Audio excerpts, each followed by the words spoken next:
ऐसी स्थिति में उसके अंदर में धर्म को धारण करने की क्षमता आ गई। धारणा सुच योग्यता मनसः। अब मन धारणा के योग्य हो गया है। धारणा का मतलब धारण करने के योग्य हो गया है।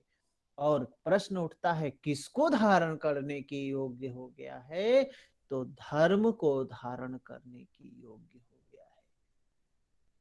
सत्य को धारण करने के योग्य हो गया है। अहिंसा में प्रतिष्ठित धारण करने के योग्य हो गया है। अस्तेय में प्रतिष्ठित होने के योग्य हो गया है।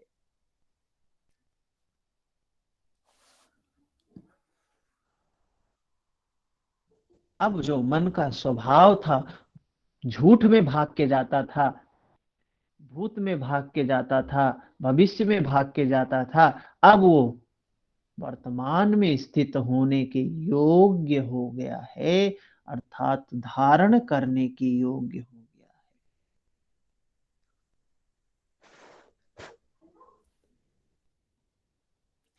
इसके बाद योग के अंग में महर्षि पतंजलि अगले अंग के रूप में प्रत्याहार की बात करते हैं। प्रत्याहार क्या है? वैसे शब्द के बारे में देखें, प्रत्याहार क्या होता है? प्रत्याहार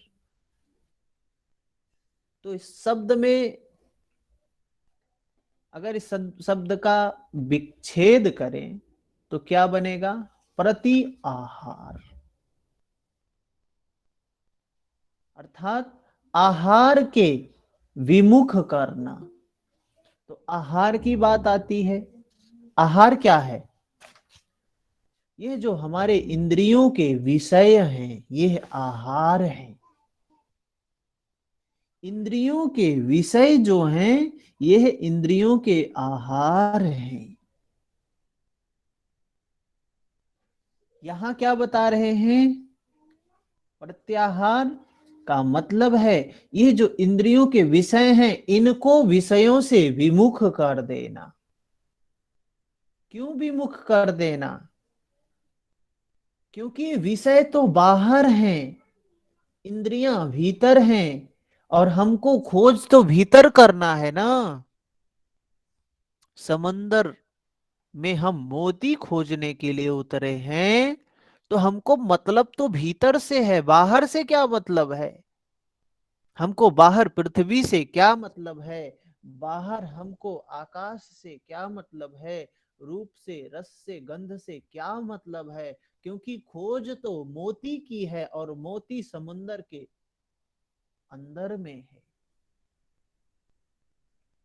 और हमारी इंद्रियां बाहर बाहर भाग रही हैं, बहिर्मुखी हैं।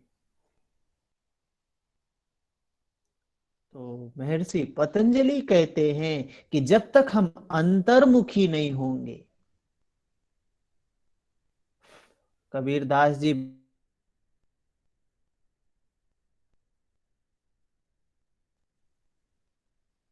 कुंडल बसे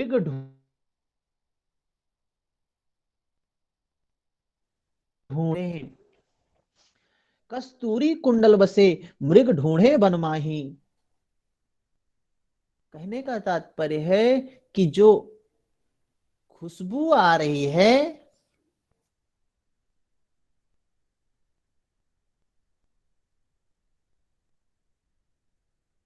हमारे भीतर में ही है।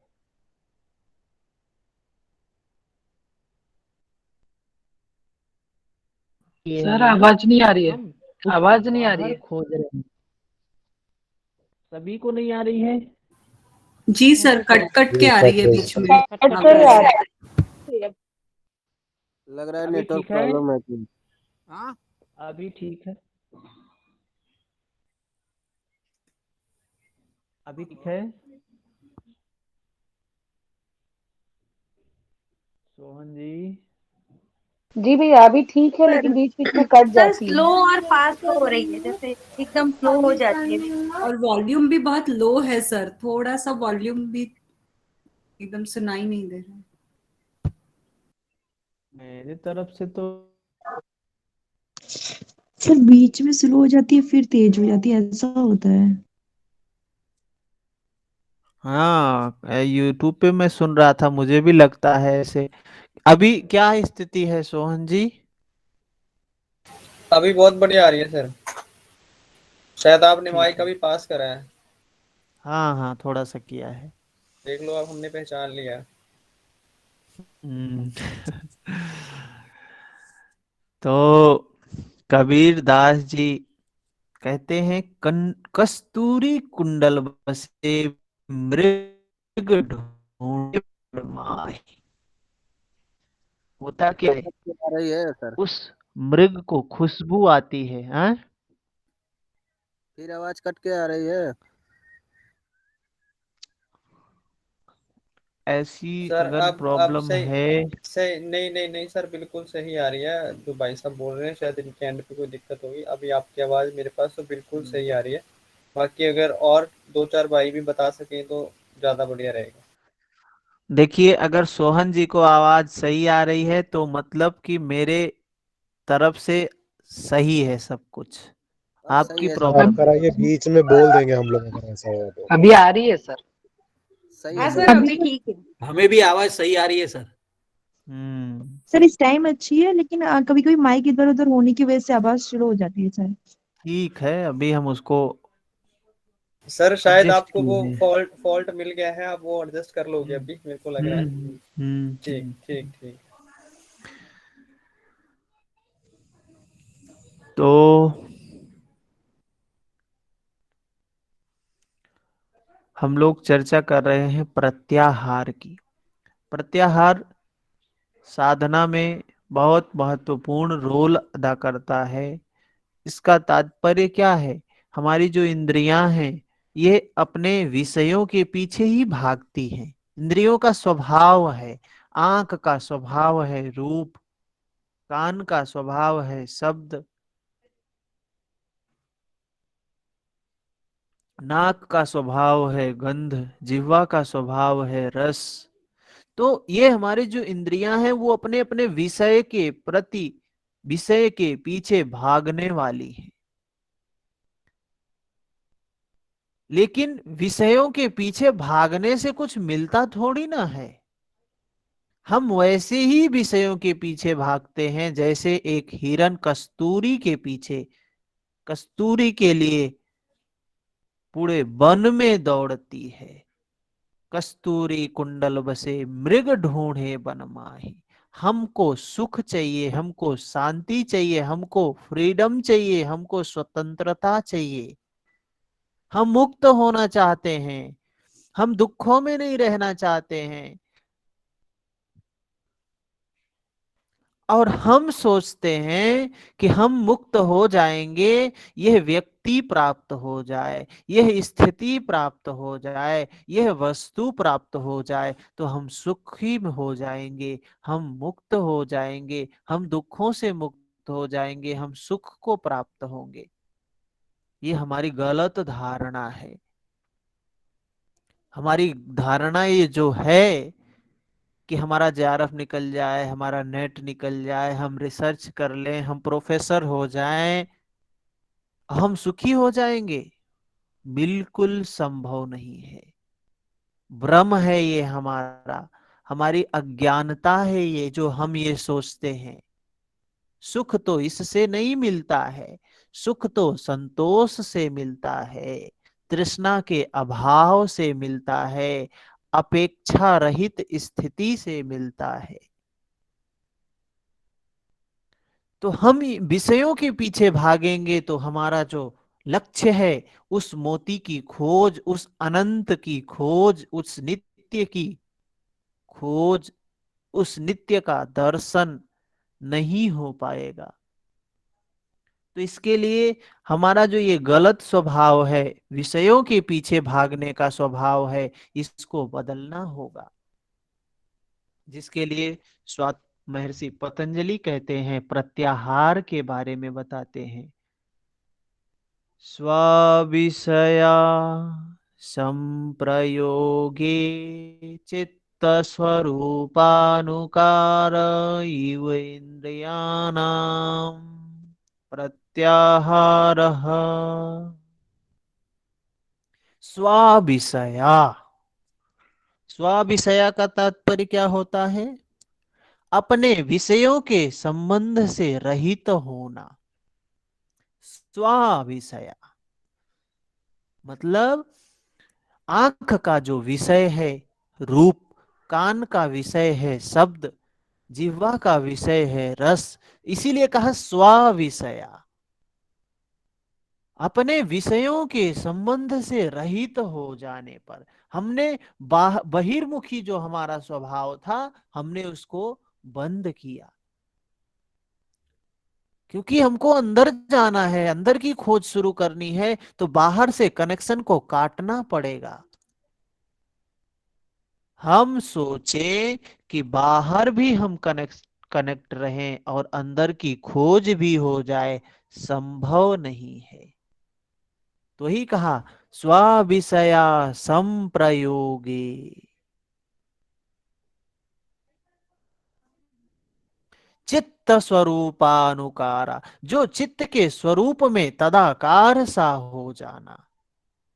मतलब बाहर का जो जुड़ाव था वो कनेक्शन कट गया। अब चित्त के स्वरूप में हम जुड़ गए, चित्त से जुड़ गए, अंतःकरण से जुड़ गए, अपने अंदर में खोज शुरू कर दी। अब डुबकी लग गई अंदर में, बाहर से कोई मतलब नहीं रह गया। तो इंद्रियों के स्तर की बात कहते हैं इंद्रियाणाम।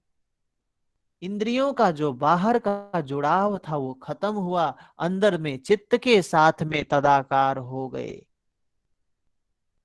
चित्त के स्वरूप में मिल गए। उसको कह रहे हैं क्या है? प्रत्याहार। प्रत्याहार है। तो प्रत्याहार के बारे में बताया, उसके उससे क्या लाभ मिलेगा इसको भी बताएंगे स्वात्माराम महर्षि पतंजलि। क्योंकि महर्षि पतंजलि का ये स्वरूप देखें पीछे के सूत्रों का, तो टेक्निक भी बताते हैं, फिर उसका लाभ भी बताते हैं। क्या कह रहे हैं?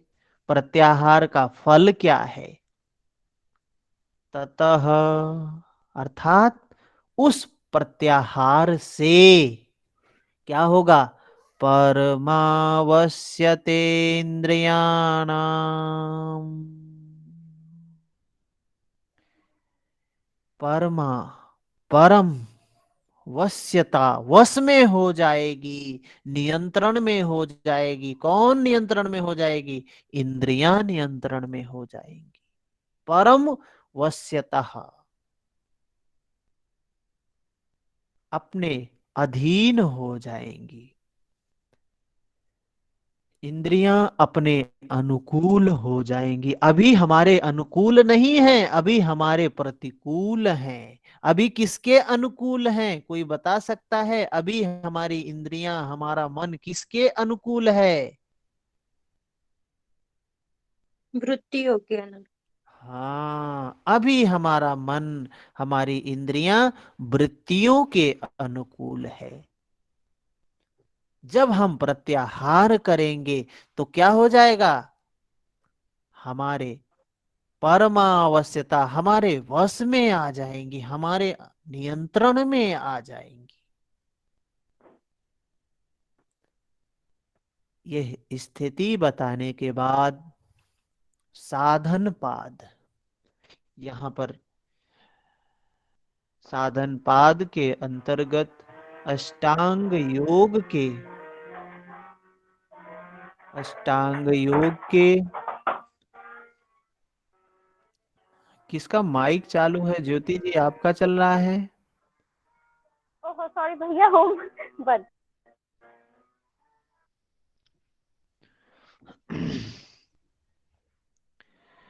तो साधन पाद के अंतर्गत हमने देखा यम, नियम, आसन, प्राणायाम, प्रत्याहार। अष्टांग योग के प्रथम 5 अंगों का वर्णन साधन पाद के अंतर्गत किया गया। उसकी विधि का वर्णन किया गया, उसके लाभ का वर्णन किया गया। अब तीसरा जो पाद है विभूति पाद है। अभी यहां तक की स्थिति क्या है? एक साधक की स्थिति बताए कि साधक उस अवस्था तक पहुंच गया है कि उसकी इंद्रियां उसके वश में हैं, प्राण और चित्त बिल्कुल शांत है। यहां तक अवस्था पहुंच गई है साधक की, लेकिन मुक्त नहीं हुआ है, अभी मुक्ति नहीं मिली है। अभी सिर्फ इतना ही बताया है कि चित्त शांत हो गया है। चतुर्थ अवस्था आ गई है चित्त की, जब चित्त शांत हो गया है और इंद्रियां अपने वश में आ गई हैं। यहां तक बात बता दी है। इसके बाद विभूति पाद के अंतर्गत अब यहां से विभूतियां प्रकट होना शुरू हो जाती हैं।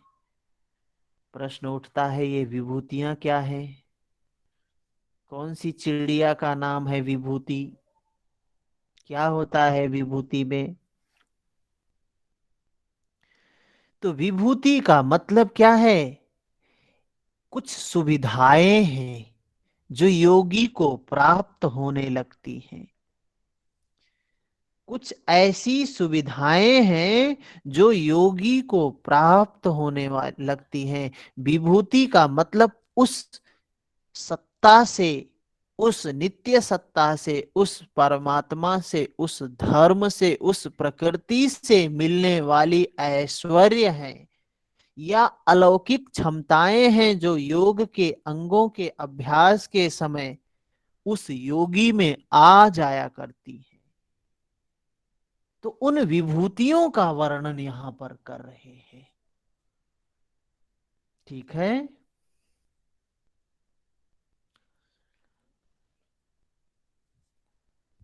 अच्छी बात है। उसके बारे में भी महर्षि पतंजलि स्पष्ट बता दिए हैं कि क्या हैं ये विभूतियां जो हमको प्राप्त होती हैं। हम लोग सुनते हैं इस व्यक्ति के पास ये सिद्धि है, ये सिद्धि है, ये सिद्धि है। तो कैसे कौन कौन सी सिद्धियां प्राप्त होती हैं, उन सब की चर्चा महर्षि पतंजलि करते हैं और उन सिद्धियों के उपयोग से बचने का भी सुझाव देते हैं हमें। किन सिद्धियों से बचना है, इनके प्रयोग से बचना है, क्योंकि हमारा उद्देश्य उस मोती की खोज है, उस नित्य की खोज है, शाश्वत की खोज है, न कि सिद्धि की खोज। हमारा लक्ष्य सिद्धि प्राप्त करना नहीं है, हमारा लक्ष्य तो है दिल्ली जाना है हमको। तो दिल्ली जाते समय रास्ते में बहुत से अच्छे स्थान मिलेंगे, बहुत अच्छे से व्यक्ति मिलेंगे। क्या हम उनके साथ में उलझ जाते हैं? अगर उलझ जाएंगे तो हमारा अपने लक्ष्य से हम च्युत हो जाएंगे, लक्ष्य से भटक जाएंगे। हमारा लक्ष्य तो है उस परम पद को प्राप्त करना, और हम रास्ते में छोटी मोटी सुविधाओं में उलझ गए, भटक गए, तो किसका नुकसान करेंगे? अपना ही नुकसान करेंगे। तो उनके बारे में ही बताते हैं।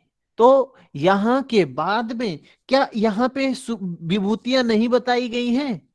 एक प्रश्न ये भी उठता है कि साधन पाद में विभूतियों का वर्णन नहीं किया गया है।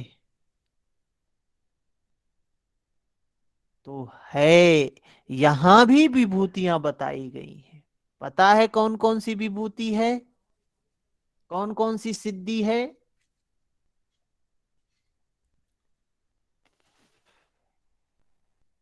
सर ये जो बताया गया है, मृत्यु पर विजय और बुढ़ापा नहीं आना, ये सब भी एक तरीके से विभूति हो गई।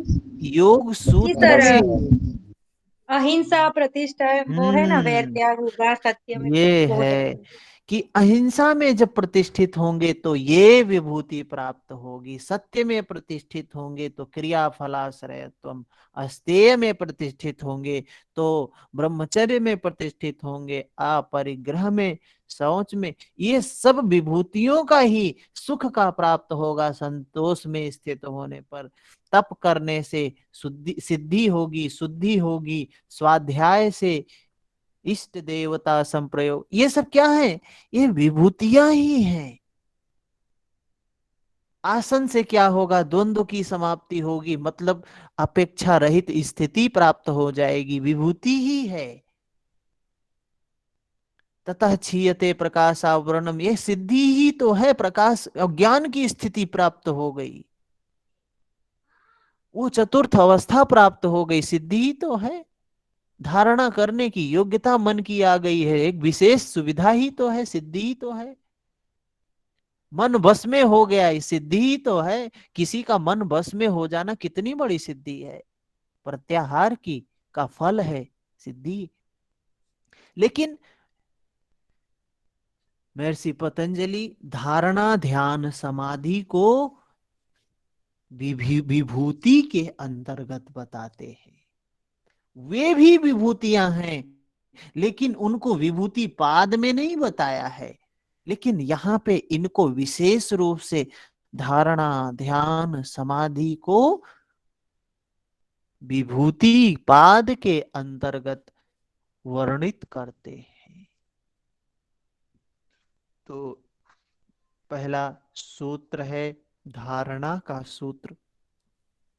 योग के 5 अंगों यम नियम आसन प्राणायाम प्रत्याहार, इनको तो हमने देख ही लिया। धारणा के बारे में बात करते हैं। धारणा क्या है? देश बंध चित्तस्य धारणा। क्या है? देश बंध। देश, देश क्या होता है? देश शब्द का प्रयोग एक जगह और आया है, कहां पर? प्राणायाम में।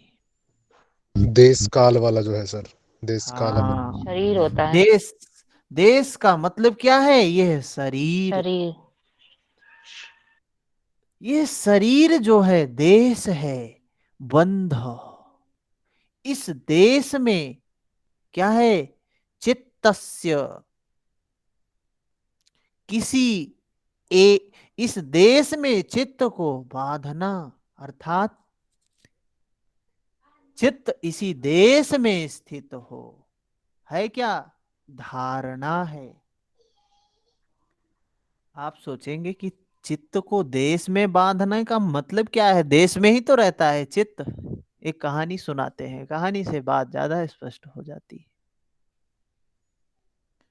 3 भिक्षु थे,